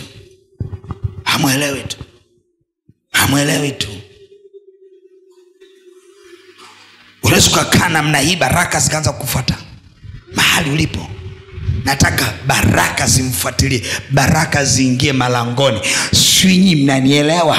Nataka baraka zije malangoni. Nataka kuona kwa siku mamilioni yakiingia kwenye akaunti zenu, sio hizo hela za chini chini. Nataka kuona milioni 100, 200 zimetulia kwenye akaunti. Nataka kuona milioni 700 zimetulia kwenye akaunti. It will happen. Nisikie tu kwa makini. It will happen. Itatokea tu.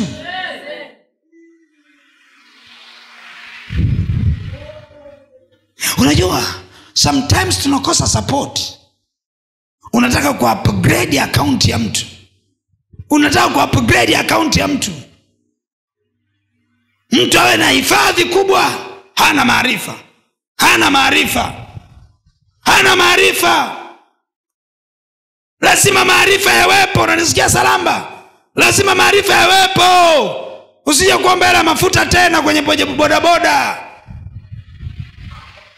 Mimi natakiwa nikubariki. Wewe unakuja unazifuzuia baraka. Usiniambie hasa hapa inabidi niweke utaomba. Sikia, wewe kwangu tafuta neno litakalofungua malango, fedha sikujilie, yaje mamilioni. Sio unakuja unaniambia hasa hapa bodaboda imeisha mafuta. Usinipe hizo story kama nataka kubarikiwa. Kama nataka kubarikiwa, sika kuna mtu anielewa. Kuna mtu ananielewa. Kuna story lazima zisiwepo kwako. Kuna story ambazo tunataka kuona watu wakibarikiwa. Yaani kikohoa, nione kila kitu kimeshafanyika. Halafu baada hapa nakwambia nikatie tiketi ya ndege, nataka kwenda South Africa. Wewe nataka kusikia ndio baba. Nataka tufike huko. Naambia Mapunda, kata tiketi, mimi na mke wangu tunaenda South Africa kupumzika. Neno liwe ndio baba. You get the point? Mnaelewa tunapoenda? Mnaelewa vizuri? Sije kama kuna mtu anielewa. Kuna mtu anielewa? Kuna mtu anielewa? Amen. Ukinielewa vizuri. Huta struggle. Wewe nielewa tu vizuri. Nielewa vizuri. Mtapiga mbese. Naomba ndani ya mwezi ujao ndio kwenda Uingereza kidogo nikapumzike, nisikie tu neno. Sawa baba, unataka tukubukie hoteli gani? Na tiketi ya ndege tumeshakata. Ndio nataka kusikia story kama hizo. Zikishaanza kusoma milioni 400 kwako, utashindwa kulipa milioni 10 niende vacation. Zikisoma milioni 800 kwako, utashindwa kulipa milioni 20 niende vacation. Leo mimi naenda vacation na mke wangu, natumia hela zangu. Watoto wangu mko wapi? Mimi ni baba kwenu, na wapa vya rohoni. Nyinyi inabidi mnipe vya mwilini.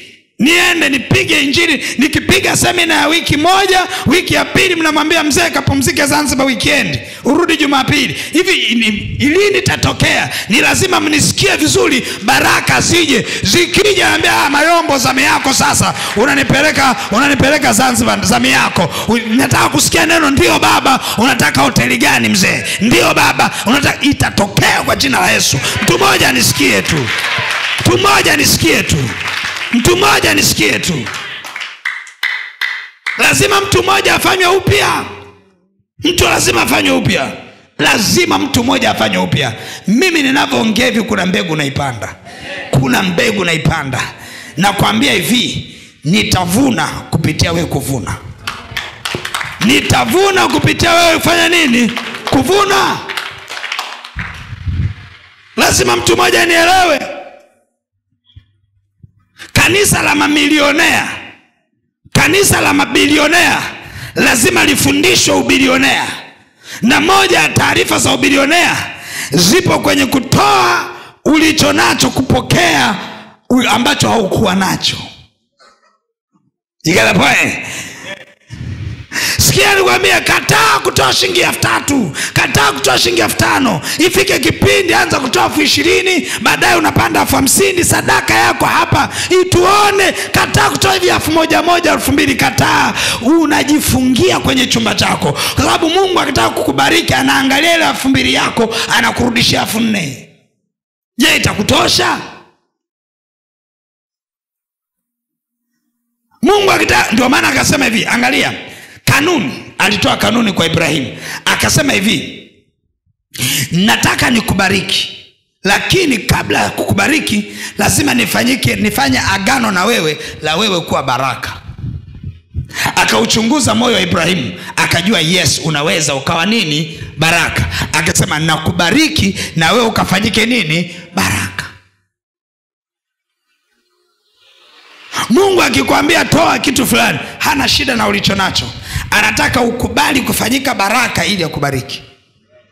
Sasa watu Mungu akisema toa, anaanza kuangalia alivyo navyo atatoa nini, halafu kinachobakia ndio kimsaidie. Huwa ulicho nacho hakitoshi. Ulicho nacho ni sehemu ya utajiri ambao Mungu anao, ambapo ukikubali kuwa baraka utabarikiwa. Kinachotanguliwaga sio kubarikiwa. Kinachotanguliwaga ni kukubali kuwa nini? Baraka. Ukikubali kuwa baraka ndio unafanya nini? Unabarikiwa. Haleluya. Amen. Kuna mtu mmoja anielewa? Amen. Kuna mtu mmoja anielewa? Amen. Kuna mtu mmoja anielewa? Amen. Mungu akasema nijaribuni basi. Je, ndani yako kumefanywa upya kwamba hivi ninachomtolea Bwana ndicho nitakachopokea? Mimi napenda sana kufundisha masomo ya utoaji kwa sababu nachukia umaskini. Mimi I hate poverty. Nawaambieni kabisa. Mimi I hate poverty. Nachukia umaskini sana. Kwa sababu ninaelewa nimetoka huko. Hamna kitu kinacholeta fedheha kama umaskini. Unajua kuna level ya umaskini, mtu kidogo alichonacho anajilinda ili asionekane maskini.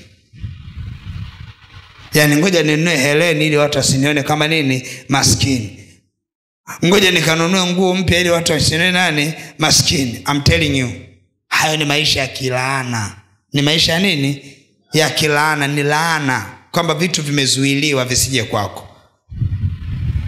Sikia nikwambie, Mungu wetu ana baraka kubwa, ana utajiri mkubwa, lakini hana watu anaowaamini. Hana watu anaofanya nini? Anaowaamini. Anatafuta mtu atakayemwamini. Sikia nikwambie, Mungu anatafuta mtu atakayefanya nini? Atakayemwamini. Ndio maana akasema hivi, akamwambia Samueli, chukua pembe yako ijaze mafuta. Nimejipatia mtoto katika nyumba ya nani? Ya Yese, nimemwamini. Sikia nikwambie, Daudi hakupakwa mafuta kwa kuwa alikuwa mkamilifu, kwa kuwa aliaminika. Na ndio maana kama dhambi alitenda dhambi, lakini Mungu alimwamini. Kuaminika ni jambo la kwanza. Unaaminika? Sikia nikwambie, kwa taarifa niliyo nayo, baraka nyingi mlizozichezea zilikuwa ni za majaribio ya kuona kama mtafanyika baraka. Nasema hivi, baraka nyingi mlizobarikiwa hazikuwa chakula, ilikuwa mbegu. Kuna fedha nyingi zilipita kwenu, ilikuwa ni nini? Ni mbegu. So sawa? Ilikuwa ni nini? Ni mbegu.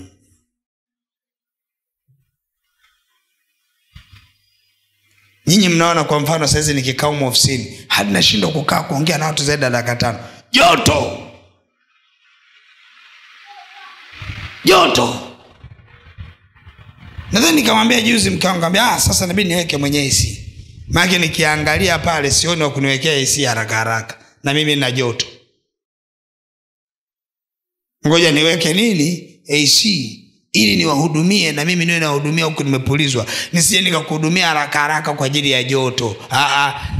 Nikuhudumie nikiwa napulizwa AC, nikuhudumie taratibu kabisa. Na nitaenda kuweka hiyo AC. Lakini najiuliza, hawa watoto wangu nisipowafundisha, baraka zao watazipatia wapi? Mbona kama kila lango ninaenda naliingia mwenyewe, na wakati libidi hili ni lango la watoto? Halo. Mnanielewa? Okay, niwaambieni kitu. Kaangalie video za zamani. Utakuta asilimia kubwa ya watu hapa, kaangalie zile video afu uziweke. Utazania yani ni kinyume. Yaani utazania ni kinyume kwamba sasa hivi ndio watoto, alafu mwishoni libidi ndio wawe kama zile video za zamani. Lakini imekuwa ni kinyume. Wanaonekana kama wametoka kwenye uzee, wamekuja kwenye nini? Kwenye ujana. Video zipo, usinibishie. Kama nabisha nitakufungulia video yako hapo shangai. Leo kwa nini umekuwa msafi? Leo kwa nini umekuwa na nuru? Leo kwa nini ngozi yako inatereza? Unadhani leo ndio unaoga kuliko zamani? Nauliza, unadhani leo unaoga kuliko zamani? Unadhani leo unatumia maji mengine kuliko yale ya zamani? Sikia, ulikuja hauna maarifa. Ulipokuja maarifa alipoanza kuingia, Bwana akaanza kukustawisha. Na ndio maana unakuta video za zamani ni kama umechoka, sasa hizi unazidi kufanya nini? Kustawi. Haya nayo yafundisha ndio matunda ya wewe kustawi. Nisipokufundisha haya hautaweza kustawi kwenda mbele. Unaweza kujikuta unarudi nyuma. Na mimi sipo tayari wewe urudi nyuma. Kwa nitakuvuta kwa gharama iwayo yote. Usonge wapi? Mbele. Lazima ufanywe upya. Lazima ufanye nini? Upya. Kwa habari ya utoaji wako, kwa habari ya ibada, lazima kuwa kuna kitu kipya kimezaliwa ndani yako. Kuanzia leo fanya upya. Uchumi wako fanya upya. Nikikwambia kautengeneze uchumi wako utanielewa na maana gani? Nikikwambia kautengeneze uchumi wako utanielewa na maana gani? Usiige. Narudia, usifanye nini? Ama grupu haya ya seli haya usiige. Eti mtu ametoa shilingi 5,000, 6,000, 5,000, unasema mimi hapa wacha nivunje kabisa, nivunje ukimya kwa kutoa 10,000. Unawavunjia ukimya level za seli, lakini hujavunja hiyo ukimya kwenye kiti cha enzi. Kiti cha enzi kinauliza, mbona huyu leo katuletea uharibifu? Mbona huyu leo tunaiona picha ya Kain? Unapomtolea Bwana unavaa picha ya Kain ama unavaa picha ya Habili? Wewe ni Habili, wewe ni Kain. Wewe ni Habili, wewe ni Kain. Hakikisha unalitafakari hilo kabla hujaenda kumtolea Mungu wako. Usiige. Tatizo la kukaa mahali ambapo ndio maana nakwambia hivi, chagua marafiki. Chagua kuambatana nao mzee. Sasa usije na wewe ukawa kama yule ambaye anakata vipande vidogo kwa kuwa umeenda nyumba ya jirani na wenyewe anakata vidogo. Size yako ibaki kuwa size yako. Size ya jirani ni ya jirani. Wewe sio jirani. Wewe ni wewe, jirani ni jirani. Usiige, utafanana nao.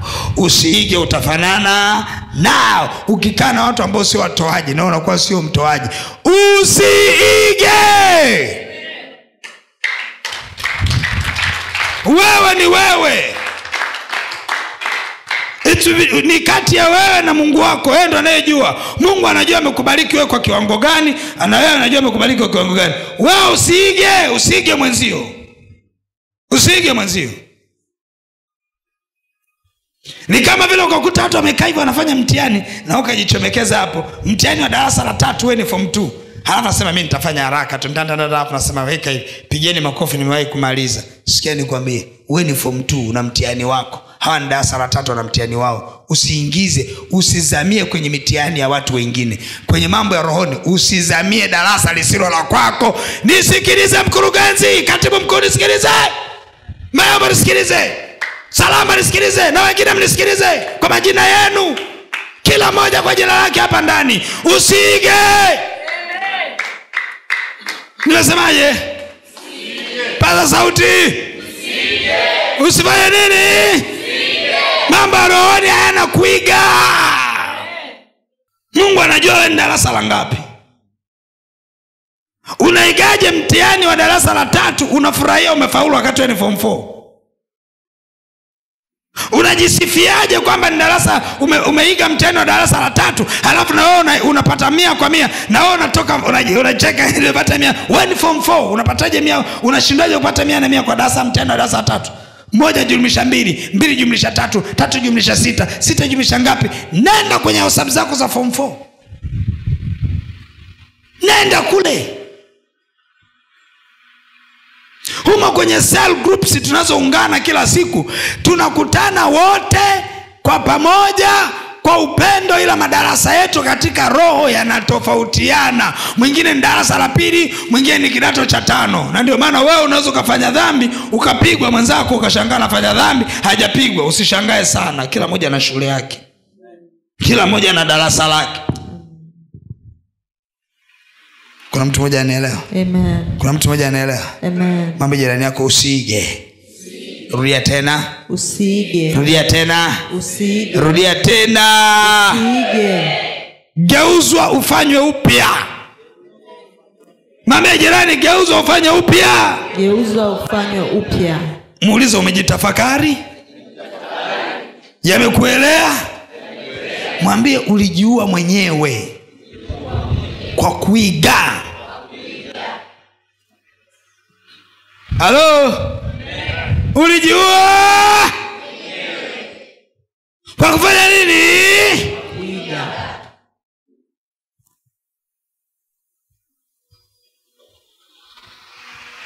Nataka wende ukayatafakari. Najua nilikuwa nawahubiria mamilionea, nilikuwa nawarejeshea umilionea wenu. Sikia, usimchukie daktari kwa kuwa amekuchoma sindano. Unayepona ni wewe. Nimesemaje?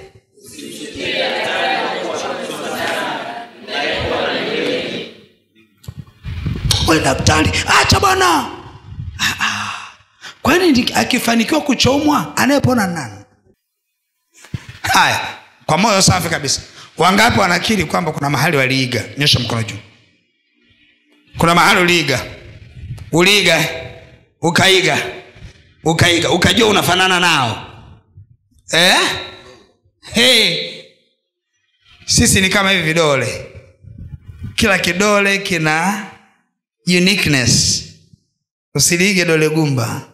Sawa, kila mtu apande kwenye ngazi aliyopo. Usiige. Usifanye nini? Wenzako tumekutana seli jamani, tunatoa zawadi gani? Shilingi ngapi? Shilingi 500. Jamani tutoe 5,000. Unasema mimi toeni 5,000 lakini mimi ya kwangu ni 200,000. Ala? Tutoe shilingi 100. Toeni 100, mimi ya kwangu ni ngapi?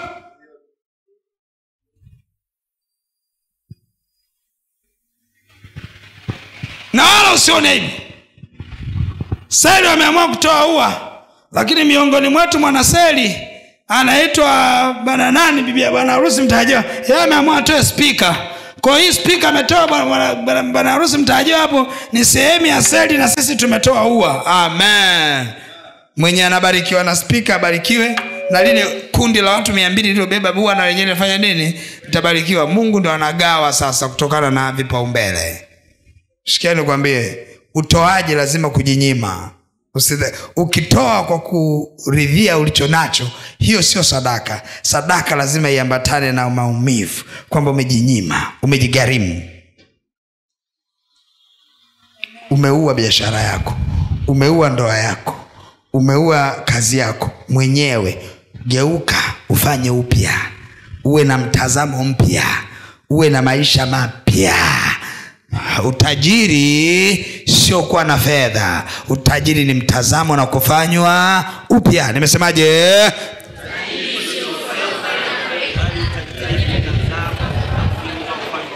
Fedha ni kitu kidogo kinachowakilisha utajiri. Kabadilishe hali ya kula kwako. Ondokana na ratiba. Kula mnachojisikia kula, sio unakula kwa ratiba. Kafichane kale karatasi kako likoweka kwamba Jumatatu dagaa na ugali. Sasa kama sitaki Jumatatu kula dagaa na ugali, inabidi nile kutoka na ratiba. Acha ratiba. Kama unasikia kula nyama, kula nyama, kula kuku, kula nene. Utajiri, fedha zinafuata ufahamu. Fedha zinafuata mitazamo. Unaanza kwanza mtazamo, ndio fedha inakuja. Ukianza kukatakata kidogo kidogo, na fedha na yenyewe inakuja. Wewe mafahamu yako ndio inayoipimia fedha gani ingie ndani yako. Oh, haleluya. Tumeelewana vizuri? Mambo gani sijafundisha? Nayoongea yote nimefundisha. Sijawafundisha nyinyi kuondoa vipimo. Ondoa vipimo ili upate iliyo nini? Ondoa vipimo. Biblia inasemaje? Kwa kipimo upimacho ndicho utakacho pimiwa. Kwa kipimo upimacho. Sasa kama Mungu anasema hivi, kwa kipimo upimacho ndicho utakachopimiwa, inamaanisha baraka za mtu zinaanzia kwa Mungu ama kwa mtu? Kaini alifundishwa atoe vilivyo dhaifu. Habili alifundishwa atoe vilivyo bora. Kila mtu aliamua kupima anavyojisikia, na kila mtu alibarikiwa kutokana na alivyopima. Kwa kipimo kile kile ndicho hicho utakachopokea. Umepima nini? Utabarikiwa kwa kipimo chako. Umempimia Mungu nini? Umempimia Mungu nini? Come on, kuna mtu mmoja amenielewa? Kuna kusikia na kugeuzwa, na kuna kusikia na kutogeuka. Uchaguzi uko kwako. Nimehubiri mpaka nimehubiri tena na tena. Kugeuka ni jukumu lako. Ukiamua kwenda kuyafanyia kazi, ndio yafanya, ndio kuongea, nenda kayafanyie. Haujataka. Tumeelewana? Mungu abariki sana. Haya, tuelewe. Unaweza kusimama sasa kwa miguu yako.